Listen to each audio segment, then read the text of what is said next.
Bienvenidos, queridos hermanos, a este su programa de Apologética Católica. Mi nombre es Fran Morera y con Jorge Garzón en los controles vamos a continuar hoy este tiempo para aprender y crecer en nuestra fe. Pero como siempre nos ponemos delante de la presencia del Señor y pedimos asistencia en el nombre del Padre, del Hijo y del Espíritu Santo. Ven, Señor, Espíritu Santo, y mora en cada uno de nosotros. Abre nuestro entendimiento, nuestro corazón al poder de tu divina palabra, que está bien a nosotros, que la entendamos y que así podamos construir el reino de Dios sobre la tierra. Todo esto lo pedimos en nombre de Jesús el Señor. Amén. María, Madre de la Iglesia, ruega por nosotros. Pues hoy vamos a hablar de un tema un poco extraño, diría yo. Cada día uno oye cosas diferentes. Hace unos días, con motivo de la cuaresma, he leído en algún web católico y también en alguno de otra denominación, de donde yo creo que deben haber copiado este vocabulario, pues no es vocabulario de nuestra iglesia, que hablaban del asesinato de Jesús, cosa que a mí me sorprendió enormemente, pues nunca había oído ese término aplicado a la pasión y muerte del Señor. Por eso me dispuse hoy a hablar de esto, pues si no lo han oído, en cualquier momento lo dirán, pues todo se difunde rápido, sobre todo los disparates. Y tenemos que tener esto bien claro, aunque parece que no tiene connotación, si la tiene. Un asesinato, en mi opinión, tiene la connotación de que alguien que desea la muerte de otro le haga una emboscada y deliberadamente y por sorpresa mate a otra persona. Porque si la otra persona sabe que lo van a asesinar, pues no se aparece por ahí. Eso no fue lo que sucedió en el caso de Jesús. San Lucas nos dice que Jesús fue entregado por el plan predeterminado y previo conocimiento de Dios. Lo vemos en Hechos 2:23. Repito, entregado por el plan predeterminado y el previo conocimiento de Dios. Por lo tanto, Jesús no murió por voluntad o de debilidad de los romanos y de su sistema jurídico. Tampoco la muerte de Jesús, el origen no es la casta sacerdotal judía que le temía a lo que enseñaba Jesús. Jesús no murió porque ambos querían quitarse un problema de encima y mataron a Jesús, que lo agarró a él totalmente desprevenido. Ese no es el caso. Jesús no fue ajeno en absoluto a su muerte, sino que él participó en el plan de Dios. Y Jesús fue muy claro. A mí me encanta este versículo de San Juan 10:18. Dice el Señor: nadie me quita la vida, sino que yo la doy por mi propia voluntad. Yo creo que más claro que eso quitaría toda idea de un supuesto asesinato. Pero para llegar al meollo de la pregunta de por qué Jesús no fue asesinado, tenemos que pensar desde el punto de vista de Dios, ponernos en los ojos de Dios. Teológicamente, tenemos que verlo desde la perspectiva de Dios. Y podemos mencionar por lo menos dos razones principales. Primera, nos la dice el San Pedro, primera carta de San Pedro, capítulo 3, versículo 18. Dice: Cristo murió por los pecados una vez por todas, el justo por los injustos, para llevarte a Dios. El propósito de llevarnos a Dios implica definitivamente que antes de la muerte de Jesús estábamos totalmente alejados de Dios. No teníamos en la cercanía a Dios. En este punto, los apóstoles Pablo y Pedro están de acuerdo, porque Pablo va a decir en Efesios 2:13: ustedes que en otro tiempo estaban lejos han sido acercados por la sangre de Cristo. Para acercarnos a Dios, para tener un acercamiento a la santidad de Dios, nuestro pecado primero necesitaba ser eliminado. Por eso es que dice Primera de Pedro 3:18, Cristo murió por los pecados. Y San Pablo dice en Romanos 6:23, la paga del pecado es la muerte. Todos los humanos estábamos condenados ante Dios, estábamos destituidos de la gracia por el pecado de nuestros primeros padres. Ese pecado de desobediencia de nuestros primeros padres nos separaron totalmente de aquel cuyo carácter es pura santidad y es perfecta justicia. Nada pecaminoso puede estar delante de Dios. La santidad de Dios rechaza todo pecaminoso. Luego, entonces, para acercarnos a Dios, como dice Pablo, lo primero que tiene que hacer en el hombre es quitarse el pecado. Como el hombre no puede quitarse el pecado por sí mismo, aquí es donde viene la obra redentora de Cristo. Algunas personas podrán decir, haciendo un paréntesis, que es injusto que personas inocentes paguen por los pecados de otras personas, que nosotros paguemos por los pecados de nuestros primeros padres. Viéndolo así, tiene lógica, pero viéndolo desde el punto de vista espiritual, tiene más lógica todavía. Y como es tan difícil de explicar, yo le pongo un ejemplo. Pongamos el caso que una familia de ciudadanos norteamericanos de aquí, de Estados Unidos, pues se va a cualquier país de misión, digamos a Ucrania o a Haití o a Sudán, a cualquier lugar donde hay problemas. Y en ese tiempo que está de misión en ese territorio extranjero nace un niño y a ellos, por el motivo que sea, se les olvida inscribirlo en la embajada de su país.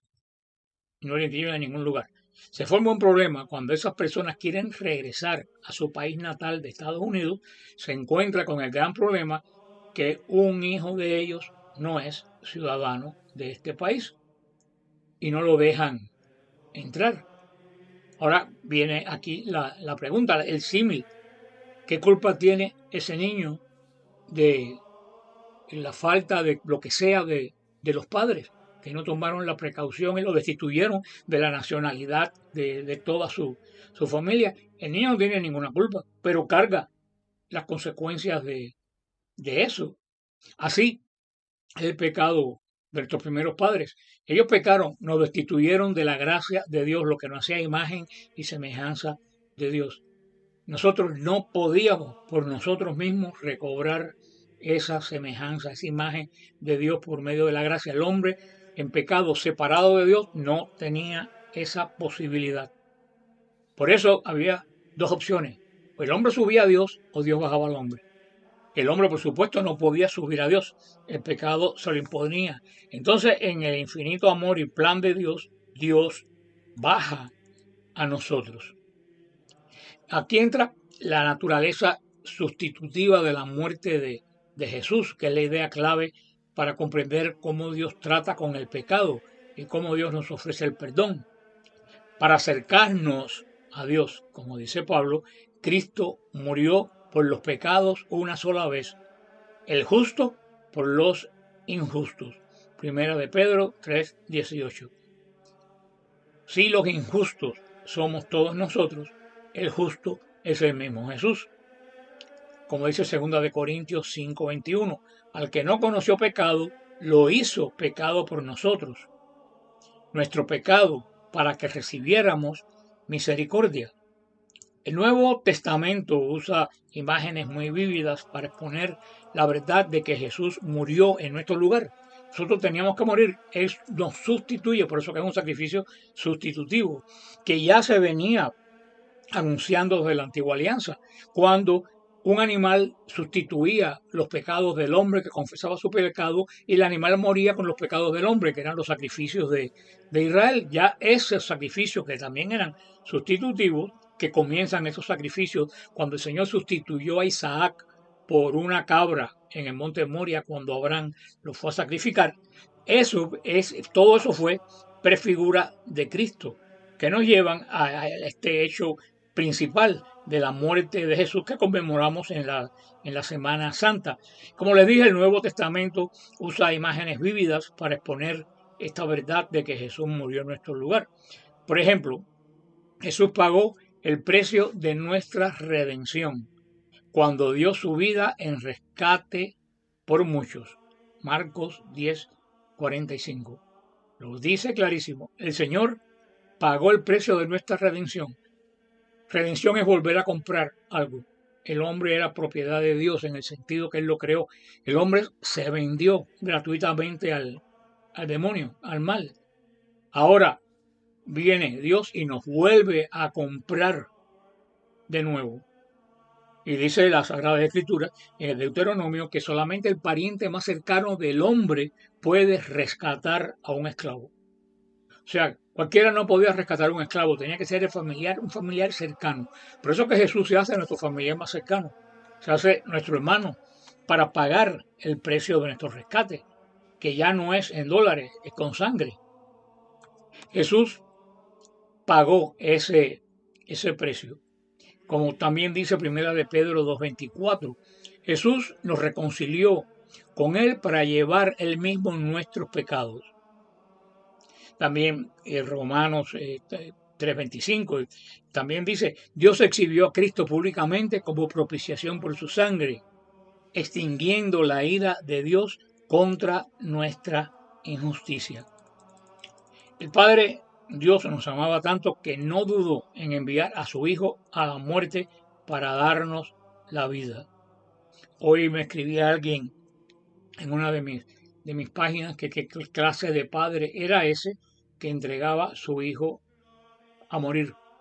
Y yo le dije, esa es la única clase de padre que existe en todo el universo. Nuestro Padre Dios, que ofrece lo mejor que tiene para ayudar a quienes lo ofendieron. Eso tiene un solo sencillo nombre. Eso se llama amor. Y así como Dios demuestra el amor a nosotros que somos imagen y semejanza de Él. Dios tuvo que acercarse al hombre y pagar el precio de nuestros pecados. ¿Para qué? Para acercarnos, para restituirnos a Dios.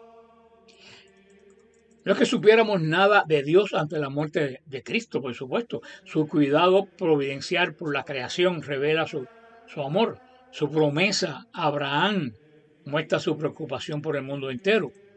Pero en la cruz es verdaderamente donde se va a expresar, a explotar, diría yo, el gran amor de Dios hacia su pueblo.